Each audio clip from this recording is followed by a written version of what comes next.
大家好，我是行走世界的北京老刘。我喜欢旅行，喜欢徒步，在旅行中去发现每一个令人惊讶的美景。有些地方的道路虽然艰难，但是只要坚定信心，克服困难，还是可以达到目的地的。我现在来到了湖南郴州的高仪岭。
这段视频看得大家是不是有点惊心动魄？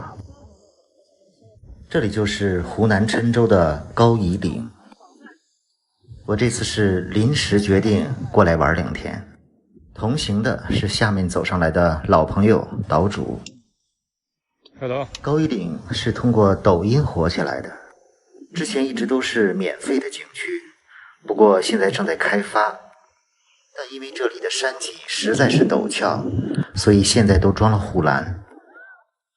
虽然走路变得安全了，但是拍起来没有了原来的那种感觉。不过听说附近有一个刀背山，我们决定过去看一看。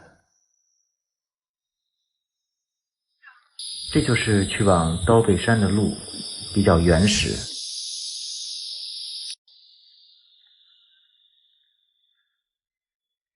这里是不收费的，所以到这里来一定要注意安全。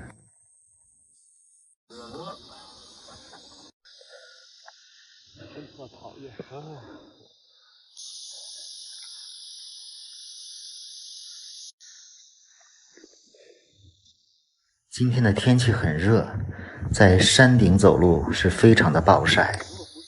这么热天有必要在这儿的吗？对，拍的时候让他们进屋就行了。前面有个小房子，从小房子往前就是刀背山最美的一段路。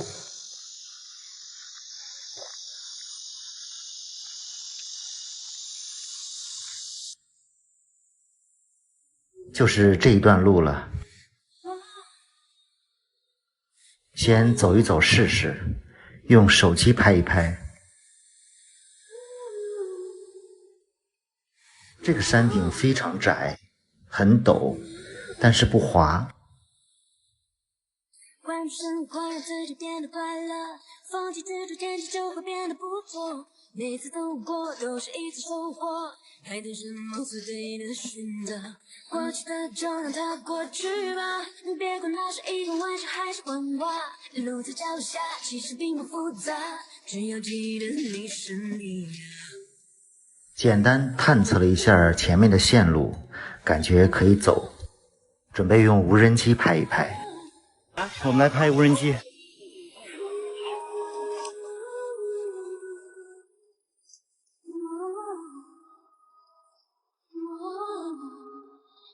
我还是从前那个少年，没有一丝丝改变。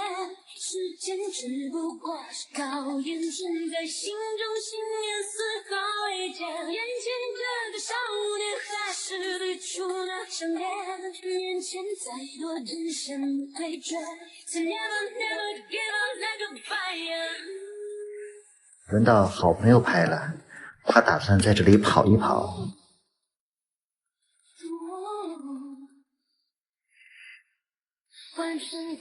从空中往下看，这个山脊确实像一个刀背。还等什么做对的选择？过去的就让它过去吧，别管那是一个玩笑还是谎话。不过最后的结果非但没有跑起来，而且还回不来了。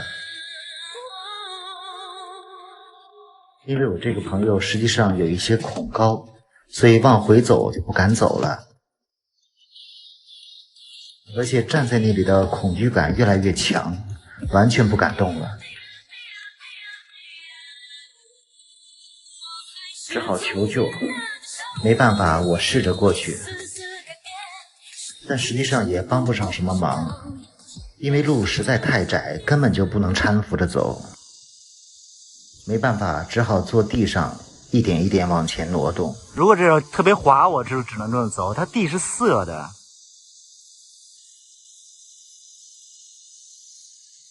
但没办法，我就说这个车子。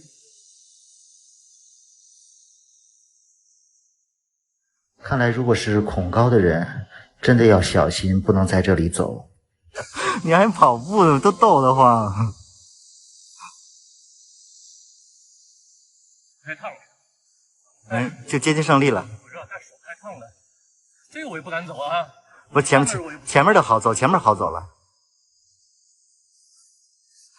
你说为了拍个照，真是喝命了。啊，这个确实是啊。最后还要假装跑一下。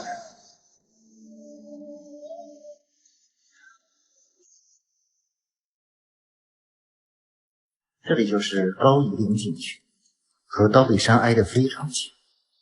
这里因为凿出了台阶，所以走起来很安全。下期准备对高夷陵来做一个简单的介绍和攻略。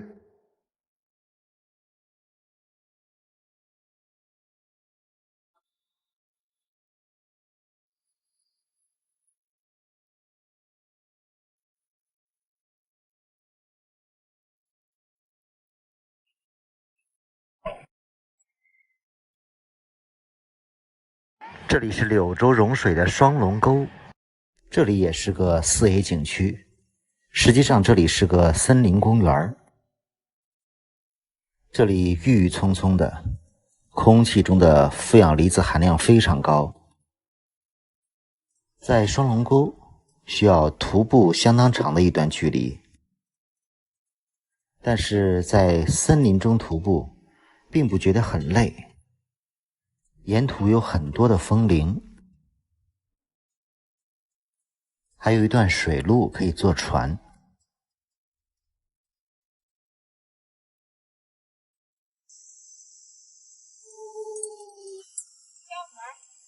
你的话叫什么？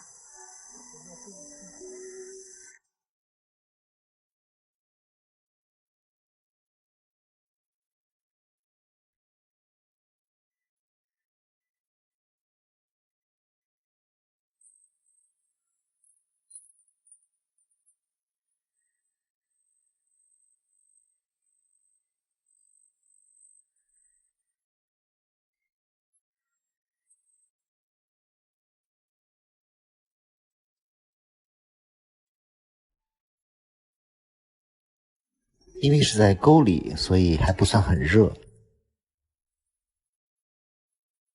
徒步的这段路也叫童话森林。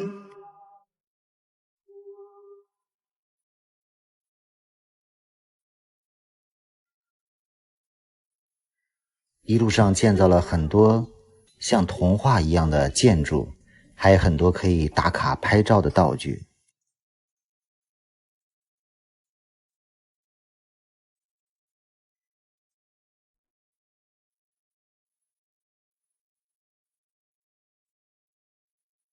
走累了也有很多驿站可以休息下。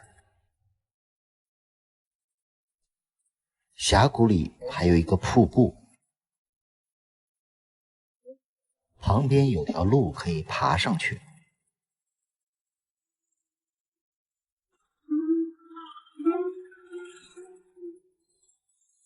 终于到了山顶，这里面有很多惊险刺激的项目。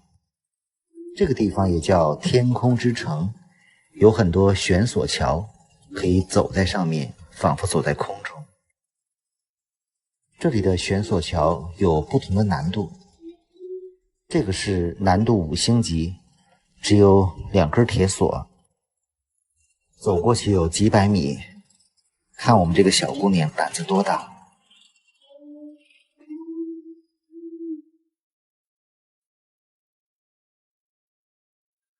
这种难度系数要小多了，我也选择了这个。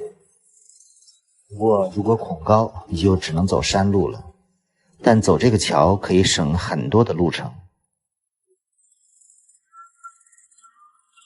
从下面望上去，这个悬索桥还挺危险的。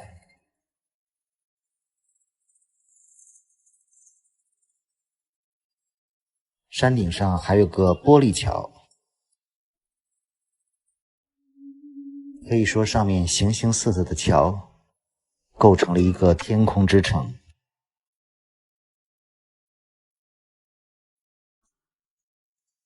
下山没有选择徒步，而是做了这里的滑索。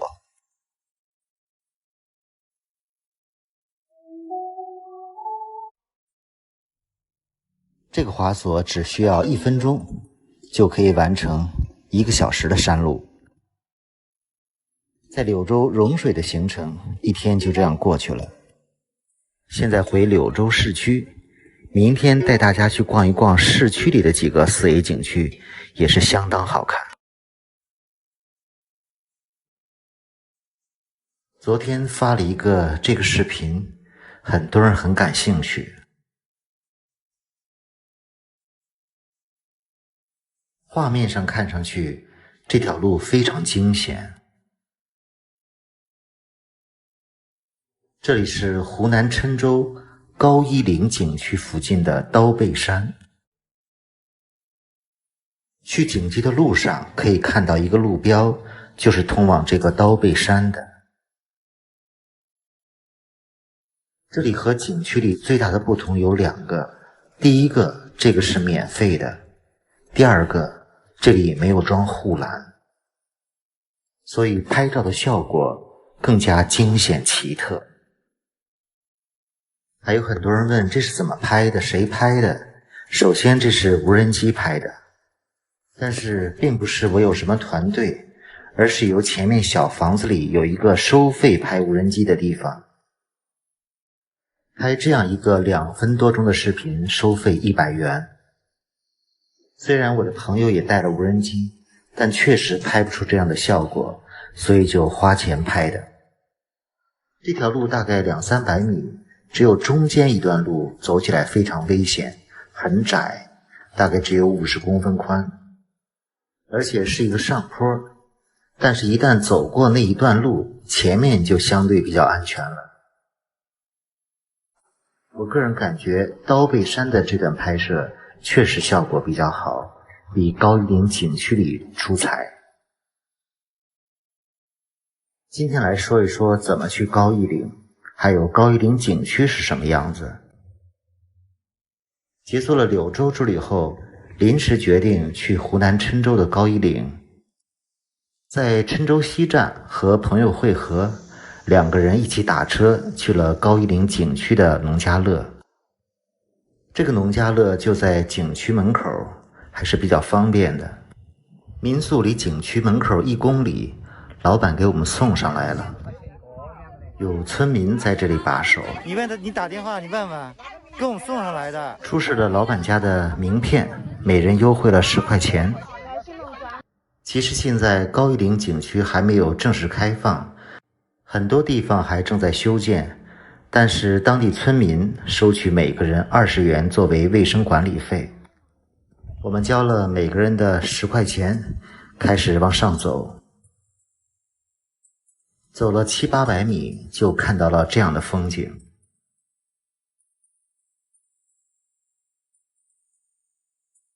第一眼看上去，这里的地貌确实奇特。不过现在这里修了大量的栈道和护栏。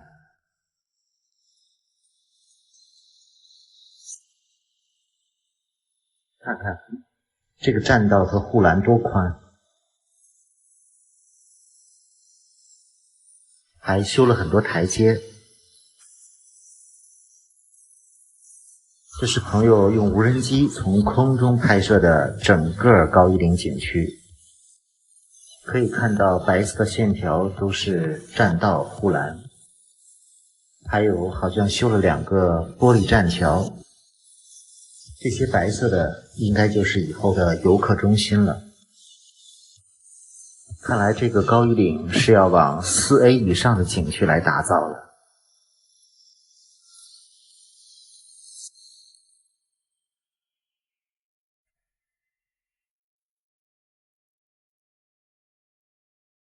这里面有很多的湖，很漂亮。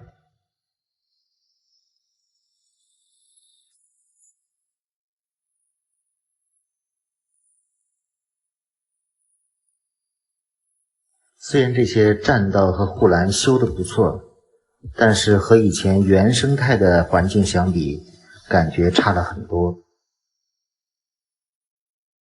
这是用无人机从空中来拍我的镜头，看上去有点像小长城。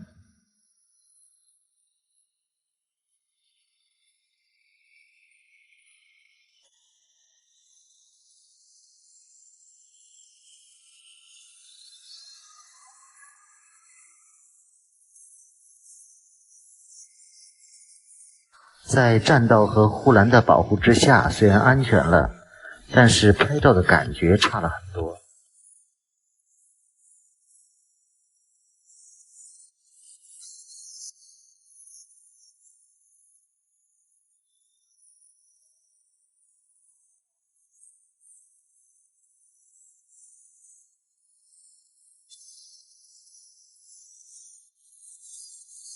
还是用无人机拍出来效果好一些。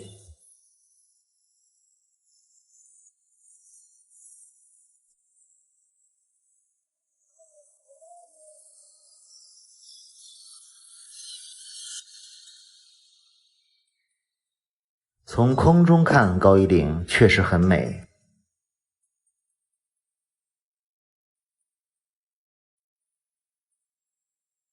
高一岭景区还是很大的，至少要玩半天，有3条很长的栈道。比较好的游览时间是下午4点以后进来，这样不用过于暴晒，而且光线也好，还可以顺便看看日落。这个是在高一岭用无人机拍的，是不是感觉还是刀背山的效果更好？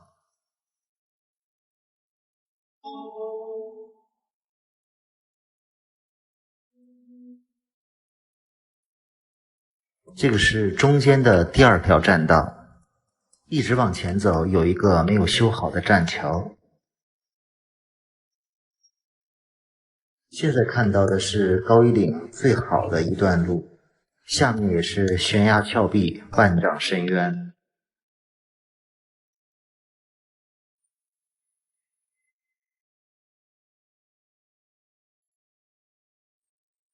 这个地方原来没有修护栏的时候也是非常凶险。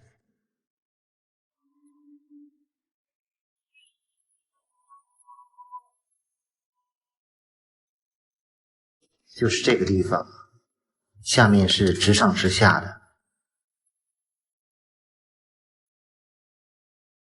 在这里试飞一个无人机，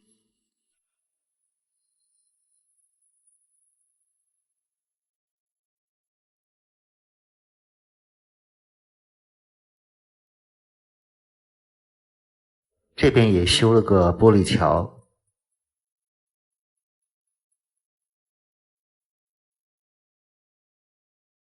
从这里还可以翻过一座山。翻过山头后，来到了这个地方，水中有一个巨大的蜥蜴形状。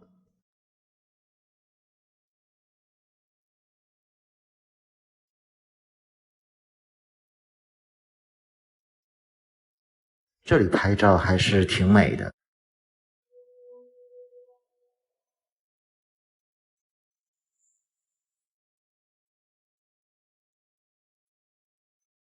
这里是允许飞无人机的，所以很多人在玩无人机。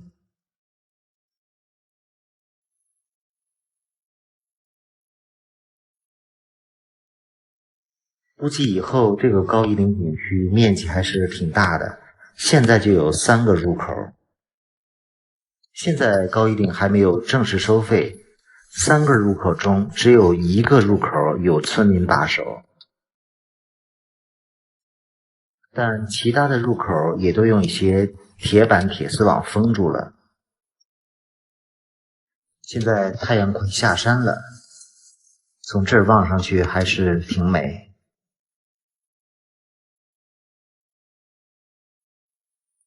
和昨天的刀背山相比，这里路宽多了。我个人觉得高夷岭还是非常有特色的一个景区。当然，如果来高夷岭，最好也顺便去一趟刀背山，那里拍照确实挺有特色，但前提是用无人机来拍。现在是晚霞和落日时间。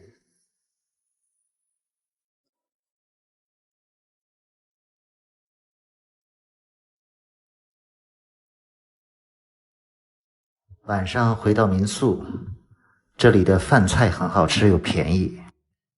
老板介绍说，这附近还有很多其他的景点，准备明天带我们去这里的土匪洞和天生桥。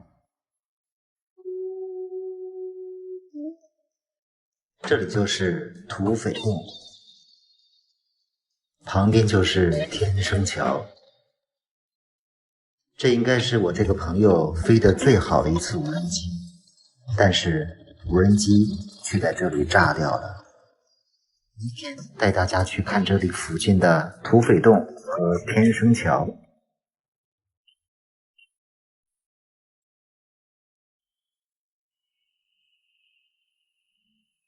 这是和我一起在郴州同行的岛主。今天我们来到了这里的土匪洞探秘。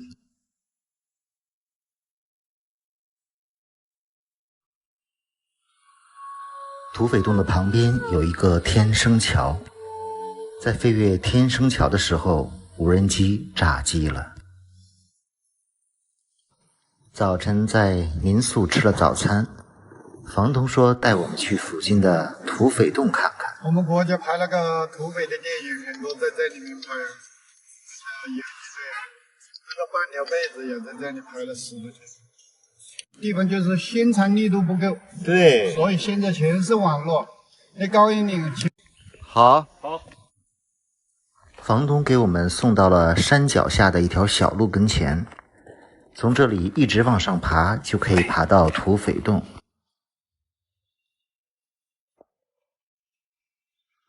真不好走。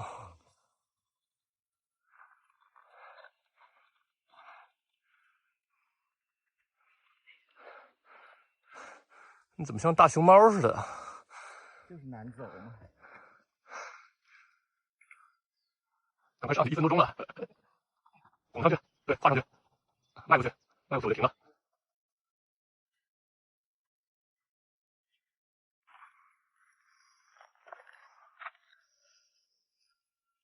真是太难爬了，这地方。上来了。前面其实有条小路。这是连滚带爬呀。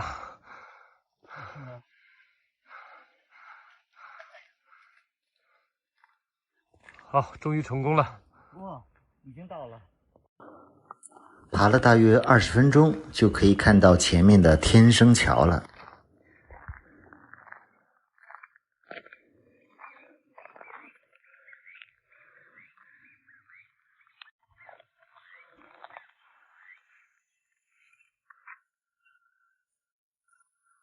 下面的山谷还挺深的，还要继续往上爬。好在这个扶手。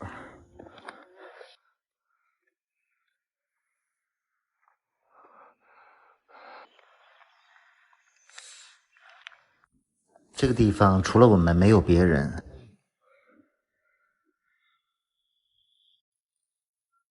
这段路还是非常陡的。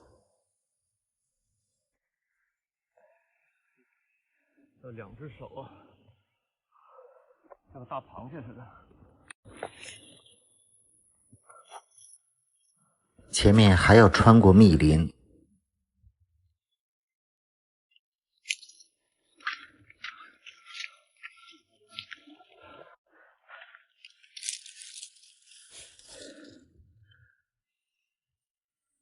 终于看到前面的山洞了。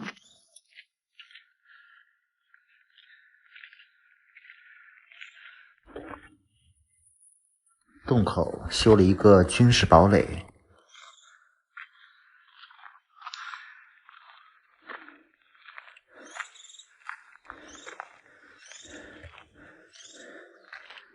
好像湖南有不少的土匪洞，当年剿匪的时候发现了很多这样的土匪洞。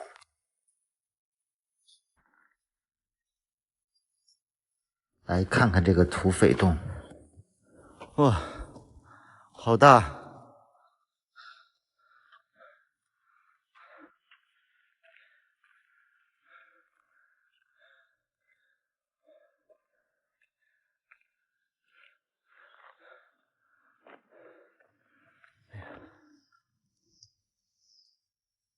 这里面还保留了不少设施，当然还有这样的堡垒，在这里守着还是非常难以攻破的。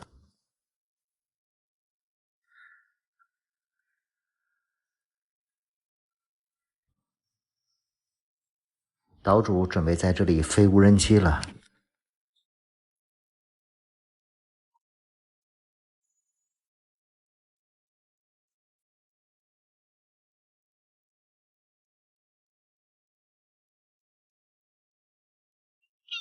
之所以来这里，就是被房东提供的一份这里的无人机飞行所吸引。山顶的土匪洞和旁边的天生桥，景色看着确实很特别。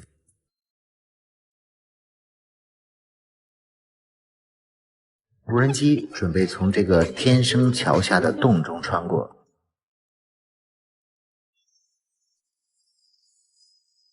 然而悲剧就在这里发生了，因为这里没有信号，突然间无人机在这里失踪了。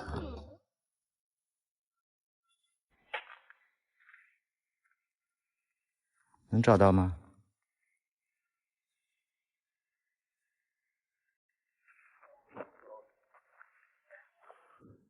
就不让它脱离视线，刚才这应该，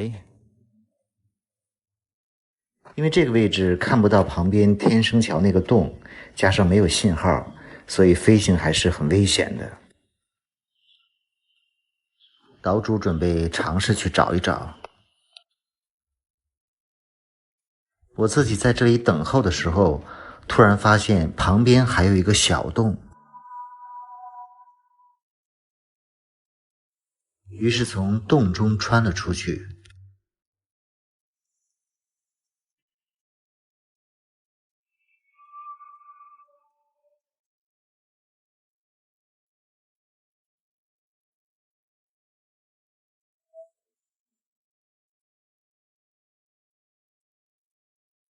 原来这边还有一个出口，爬上一个山坡就可以看到前面的天生桥了。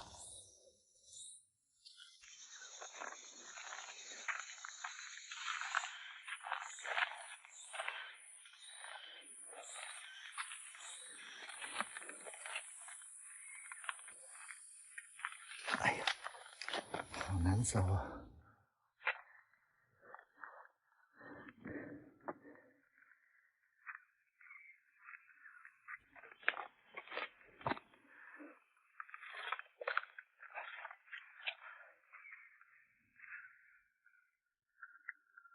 原来从这个洞中穿过，就是旁边的天生桥。哎呀，啊！如果从这里飞无人机做穿洞表演，应该就比较安全了。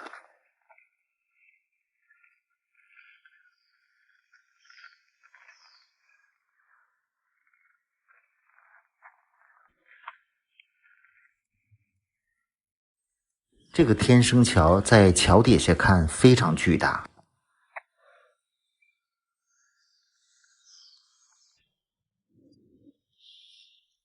由于担心岛主找不到无人机，赶紧返回了洞中。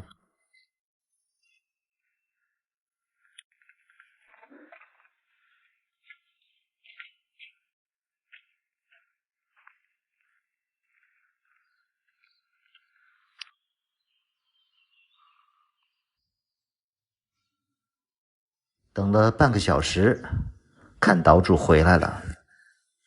这真你怎么找到的呀？就只要根据这个导航啊？对，导航没用。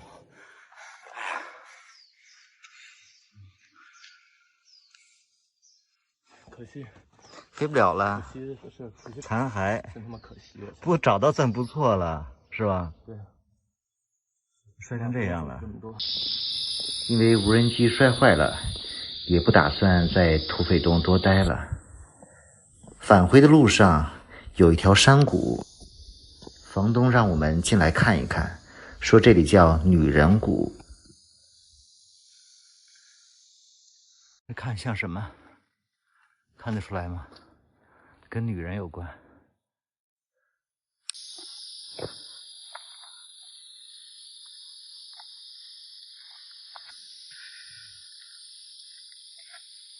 哇，千年鸟巢。哇，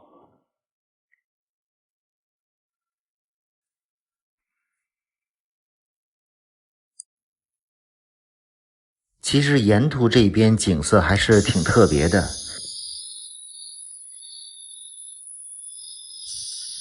如果有无人机从空中拍下来，一定是非常特别的。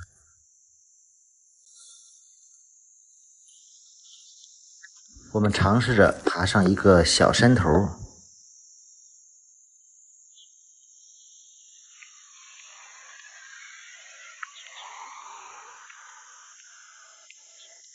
总的感觉跟高一岭的地形还是有点相似。考虑到天气太热，我们打算离开这个地方了，准备去下一站小东江。小东江也是好多网友向我推荐的，提前在小东江景区订了民宿，房东又开车给我们送了过去，只要了我们60块钱。下集带大家游览一下郴州的小东江，还有它的晨雾。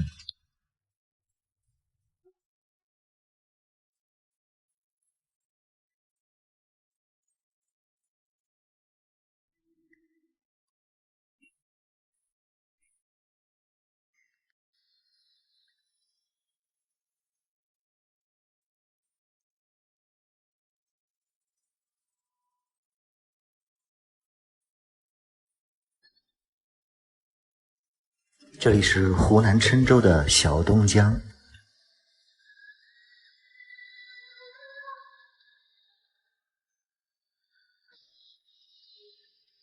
这里山清水秀，尤其是这里的雾。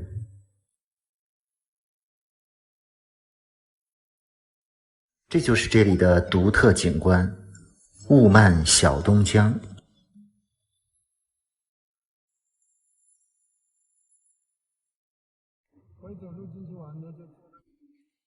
今天我们离开了高椅岭，房东用自家的小车给我们送到了小东江，车费只要了我们60元钱。我们订了景区里的民宿，所以房东派车把我们接了进去。高椅岭和小东江距离非常近，一般2个地方都一起玩。拍给他们家吧。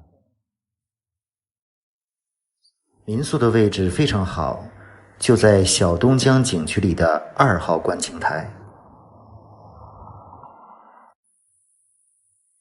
到达这里的时候是下午3点多，休息了一会儿，我们准备去江边转一转。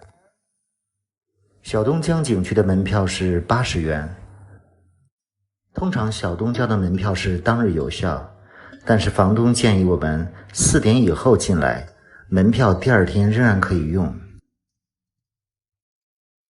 买这个门票主要是在这个江边2公里的栈道游览，另外走累了还可以坐上面的景区交通车。我们现在来到了江边的栈道，这里真的是山清水秀，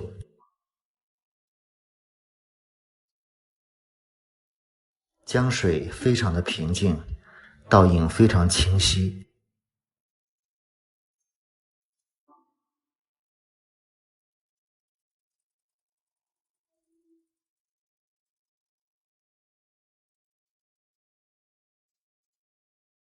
小东江可以算是个避暑的胜地，因为这里的江水常年只有10摄氏度，走在江边都可以感到江水浮上来的冷气。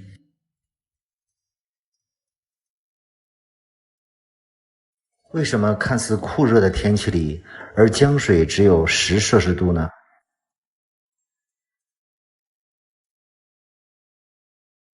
原来这个江水的上游是一个水库，而这些水是从水库的底层流出来的，而底层流出来的水都是冰凉的，常年只有10摄氏度。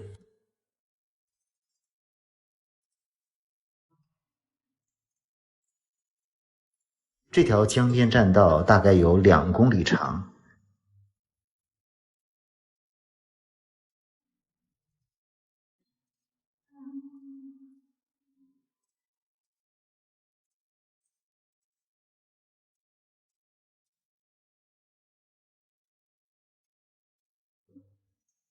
江面上时不时的有几艘小船，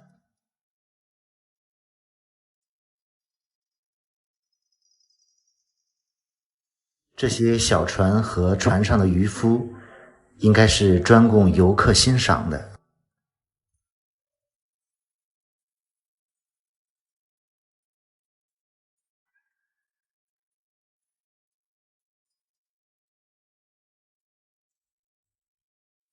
渔夫撒网也是这里的特色景观。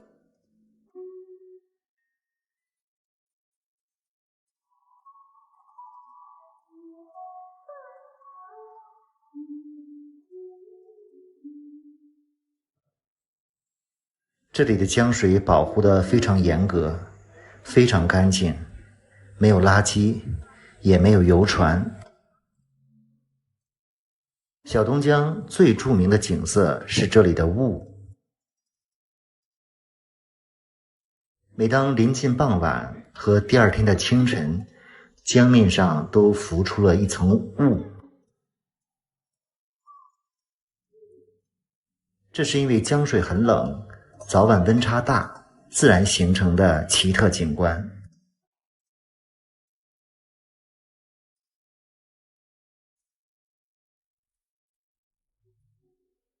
走了将近2公里，这一段江面的雾越来越重。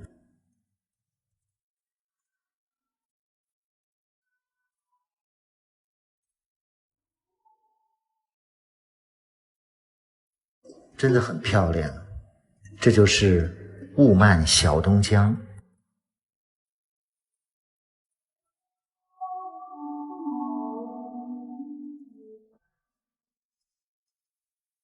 渔民又开始表演撒网了。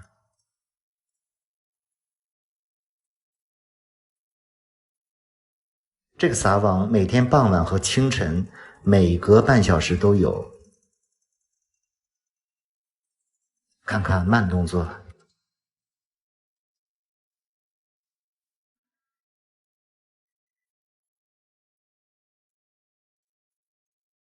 好像每一次渔夫撒网都撒3次。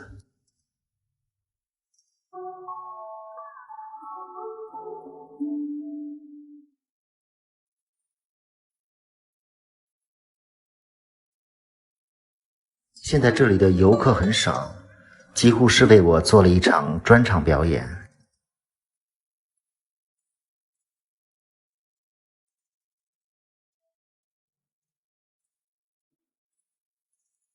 现在6点多了，渔夫准备收船了。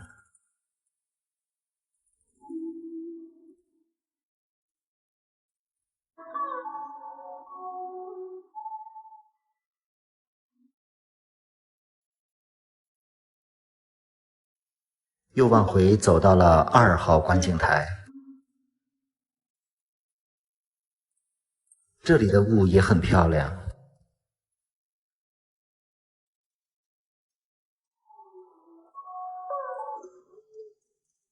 还可以看到一点点晚霞。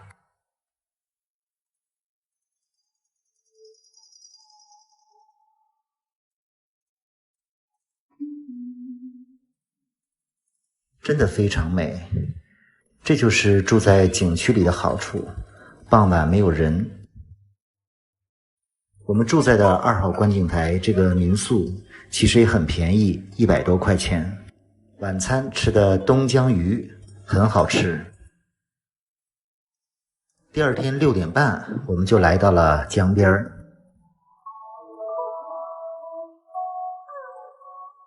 早晨的雾好大，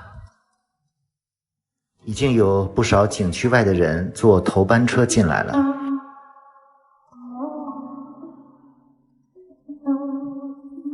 表演撒网的渔民也准备开工了。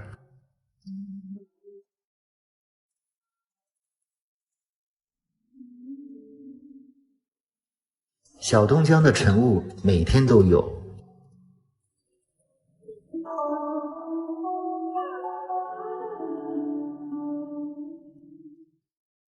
看看早上江面的雾气，很像水墨画，又好像是仙境。渔民开始表演撒网了。好，喊叫。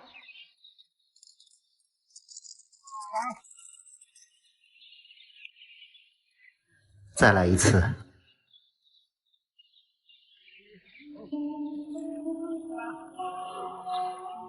都是拍照的快门声。照例每次撒网都撒3遍。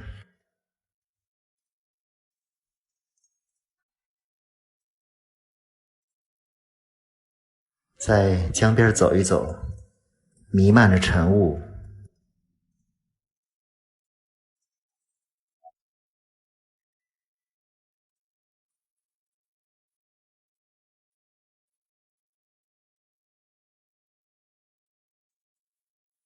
每隔半小时都开始撒网。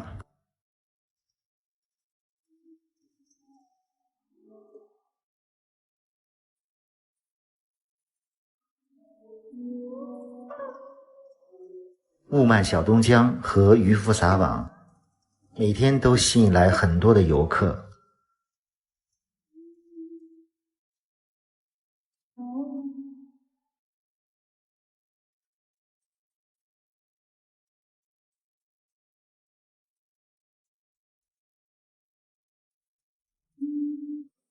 也算是这里独特的景观。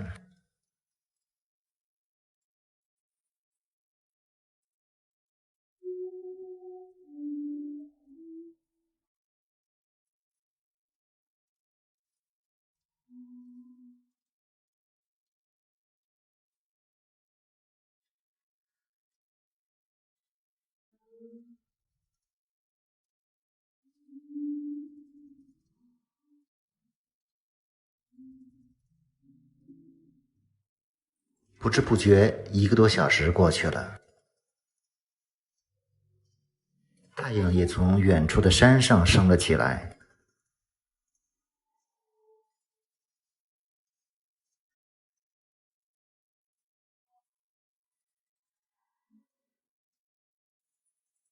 多美的一幅画啊！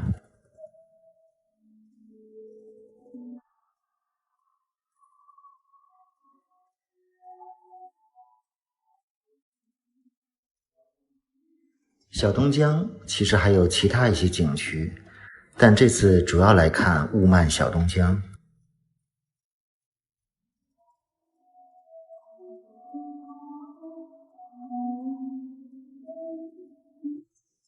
结束小东江之旅后，准备去郴州附近的莽山五指峰。五指峰也是好几个网友向我极力推荐的，一起去看看吧。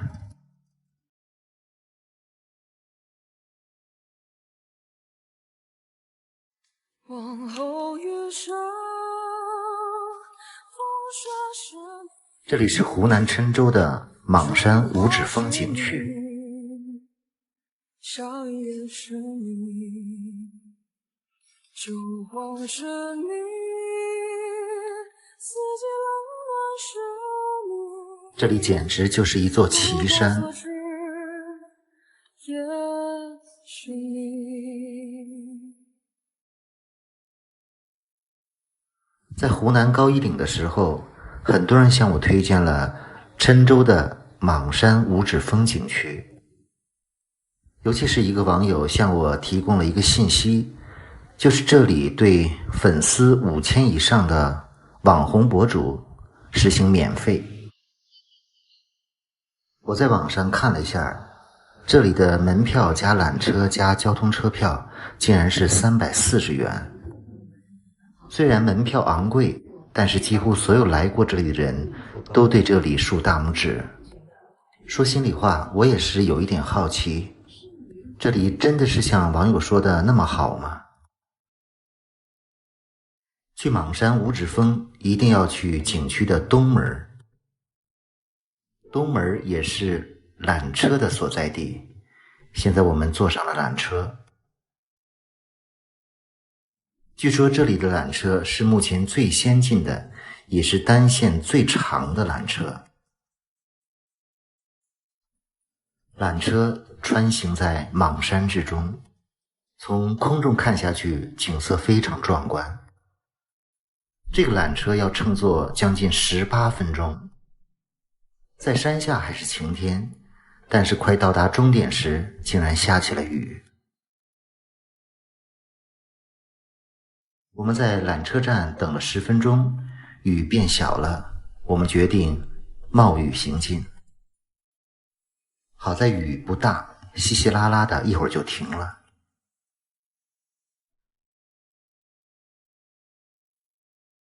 游览莽山五指峰一个最大的好处就是基本不用爬山，基本都是由高空栈道组成。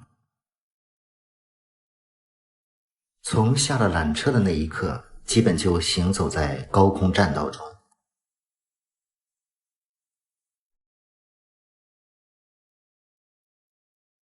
这个莽山五指峰最大的一个特点还是无障碍景区，就是说即使你推着轮椅也可以走完全程。因为这里整个都是无障碍系统，包括了索道、步道、电梯、提升机等等所有的设施。也因此这里的通票价格看上去比较昂贵，但是对于很多懒得爬山又想看风景的人来说，这也是一个便利之处，尤其是对中老年人和孩子们，包括我自己也觉得非常方便。因为我一直想再次爬一次黄山，就是觉得太累太辛苦不敢去，因为确实我的膝盖和脚踝伤比较重。其实五指峰的高空栈道距离也不短，大概要走8-9公里，但全都是这样没有任何难度的高空栈道。这个是一个新型的倒影池，最主要的是所有沿途的高空栈道都是景色非常美。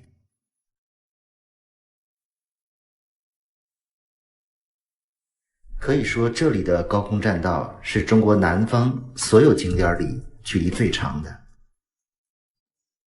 目前莽山五指峰的知名度并不高，加上是疫情期间，所以游客很少。但这正好对我来说是个挺好的机会，因为我确实不喜欢人山人海的地方和景区。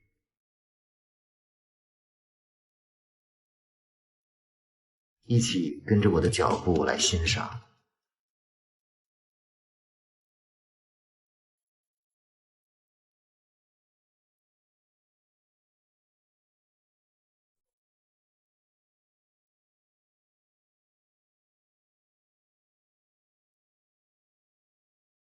一路上都感觉景色非常美，而且一点不觉得累。这个景区还在建一些比较特色的景点儿。看这座山上的栈道还没有开放。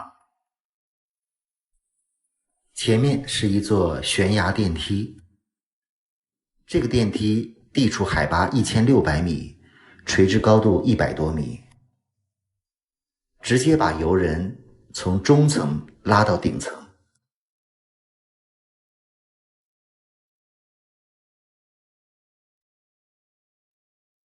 这是悬崖电梯的终点，从这里高度就很高了。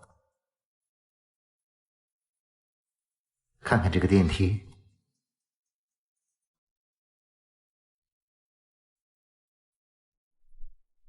莽山实际上是在广东和湖南的交界处，而莽山的核心景区五指峰是地处湖南郴州这边的。这个位置就是观月台，看广东的地方。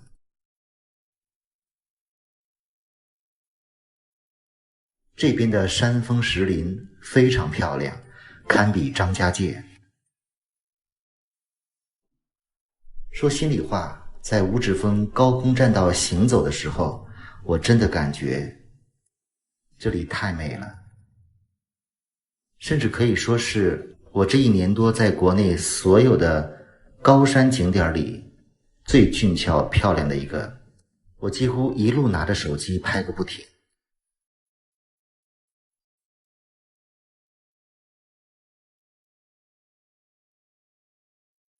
这次和我同行的还是岛主，但是他带的无人机炸机了，要不然可以在这里飞一飞。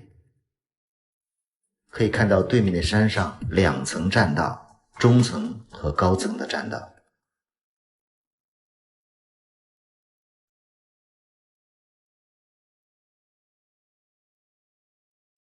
在做这个视频之前，我发了一个短视频，是竖屏的。因为这里的山实在是太高了，横屏很难一个镜头拍下来。现在看到的是金边大峡谷，这里有一个金边神柱，就是前面这座巨石。这个角度还看不清楚，因为后面有山遮挡。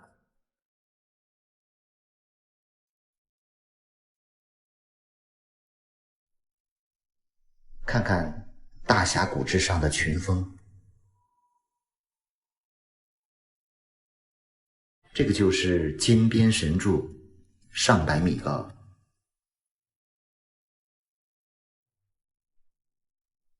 我个人感觉比恩施大峡谷的漂亮。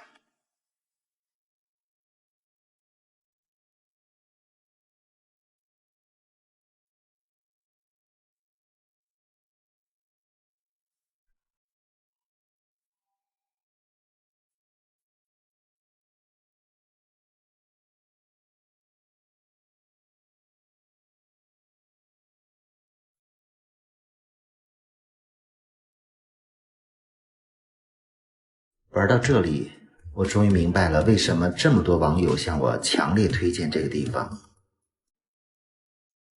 当然这里的门票确实不便宜，但是真的是省力呀。因为有国内太多好看的山，真的很多人爬不上去，有的地方坐个滑竿至少几百块钱。而这里的缆车和电梯完全解决了这个问题，成为了无障碍景区。远处就是行走的栈道，都是平路。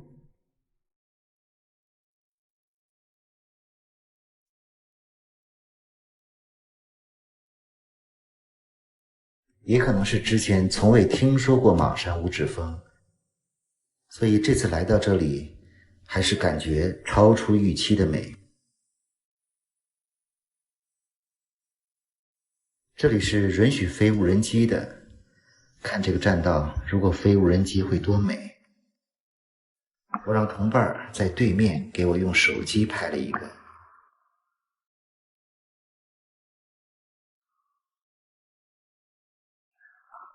再欣赏下峡谷里的群峰。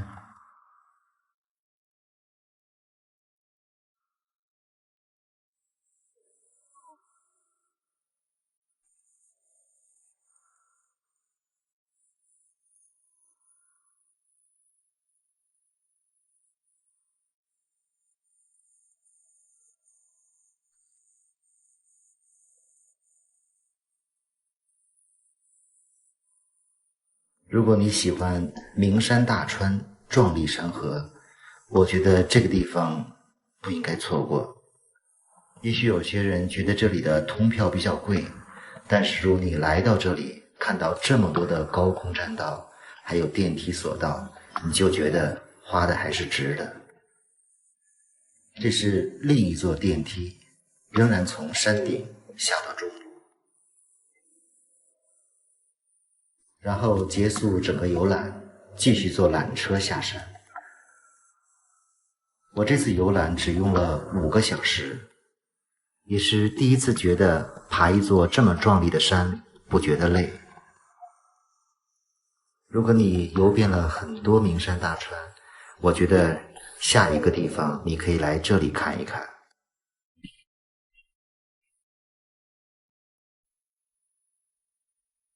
今天是开心的一天，因为我们今天在三娘湾出海看到了粉色的海豚。我就在这里等你跨山越海，踏着你眼来。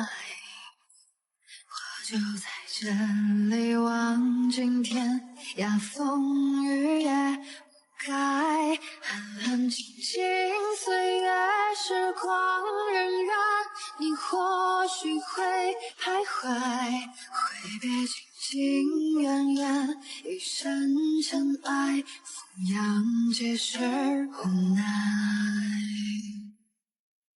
我在红尘等你，人间等你，手繁华之外，揽尽星辰入怀间。原计划今天早晨出海看海豚，我们先来这里拜访了昨天见到的赵老师和他的夫人。这里也是中华白海豚的研究保护中心。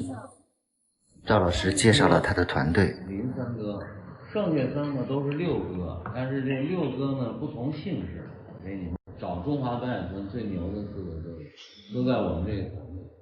大概能见度好的时候可以看到5公里以外的海豚。不用多说了啊，那个就是因为爸爸的感召，他父亲是潘文石教授。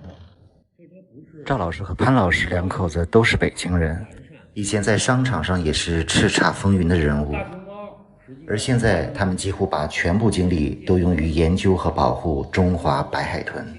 另外一个呢，就是这个是全世界会变色的海豚，就是它从小的时候生下来黑黝黝的，然后呢，一生会变好几种颜色，然后最后会变成粉红色，对吧？粉红色就特别浪漫。然后呢，这个西方社会呢，对白色又有非常高的崇拜，所以呢，在海兽里头呢，它是一个非常独特的肿。这儿的海豚确实胖，跳也跳不起来，使劲跳，也就是绝对没有不可能完全出水，就不是嘴在里头，就是尾巴在里头，完全它那个珠海呢，基本不可我能。们去也可能第一，也可能是那边水深大它概的15米，浅的深，跳得高。这边呢水在3、4米，海豚频繁活动区域3、4米。咱们这儿的海豚基本上就是一出来就下去，确实胖，这个是。然后所以一个很胖。我们这个测体重啊，说我们这儿的海豚有390斤，那个珠海有那么重吗？说我们这300斤就算重的了就是200多斤，他们都是标准体重，但是在我们这儿400斤，你想想他正面告诉你说这肉都是大了的，确实。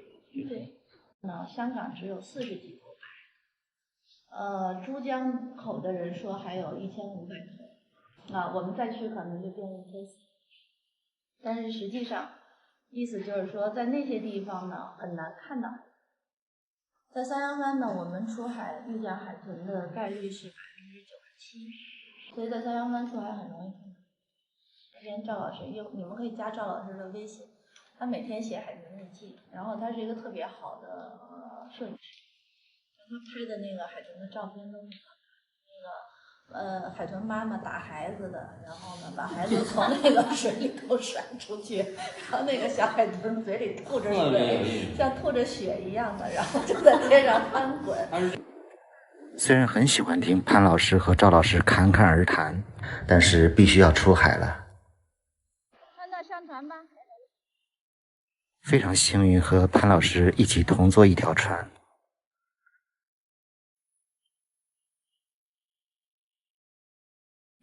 潘老师家养的小狗，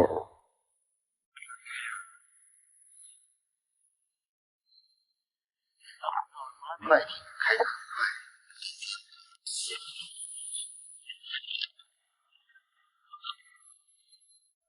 快，大约开了10几分钟，我们来到了一片水域。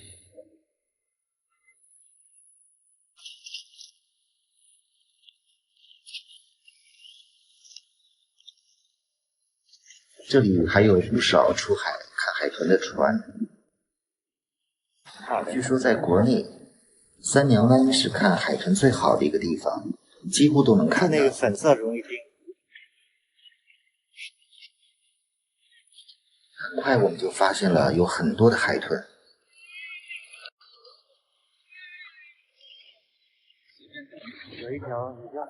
据统计，三娘湾这里的白海豚由原来的70多头，现在已经多达1000多头了。粉色的海豚可不是因为什么基因突变，而是成年的白海豚。白海豚一生都在变换着不同的颜色。这条我这条没拍到，那么近。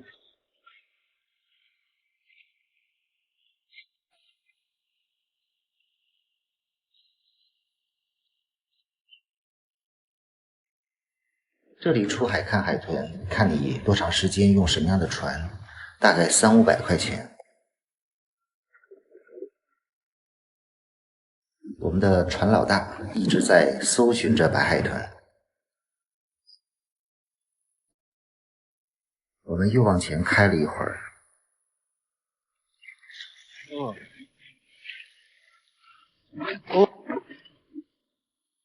前面又发现了好多的海豚。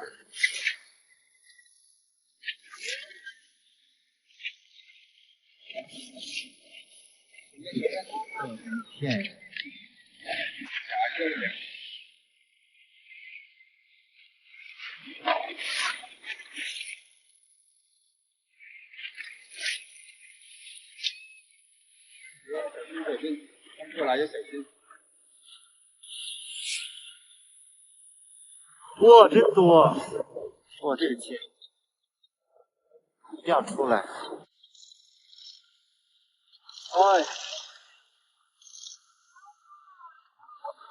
够满了！哇，真近！这个大，这个大，一定要抓一个。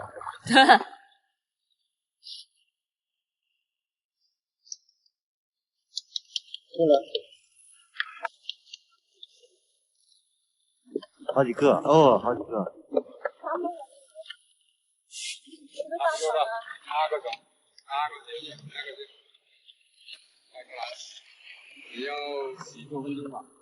哦，这个大。白海豚每次浮出水面呼吸的时间大概30-40秒，所以只要静静的等着就可以看了。哎呦！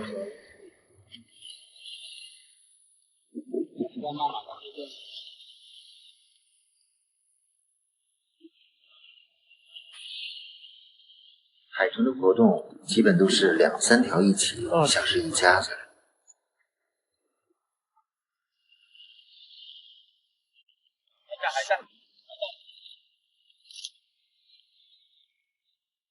再起来一次。好听话呀，他们家。还有。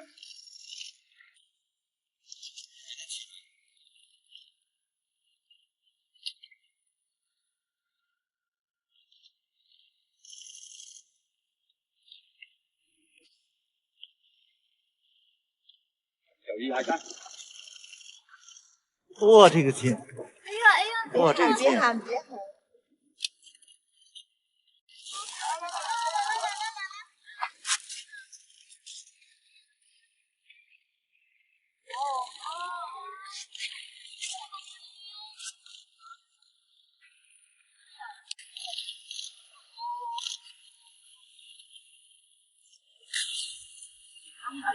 我呀。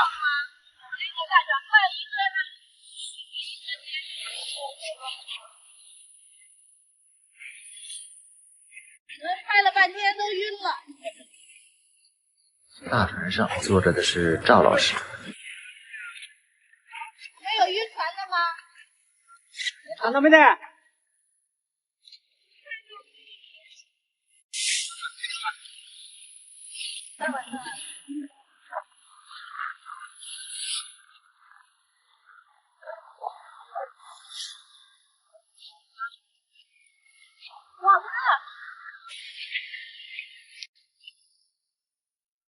在这里大概看了将近1个小时的海豚，我们决定返回了。回到岸边，这里有不少的渔船和快艇。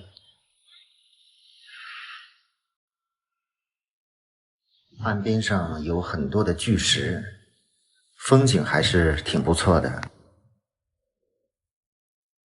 今天的出海非常开心，而且很幸运，看到了很多的白海豚，尤其是粉红色的海豚。这里的人说，如果能看到粉红色的海豚，一定会有好运，而且可能会有桃花运。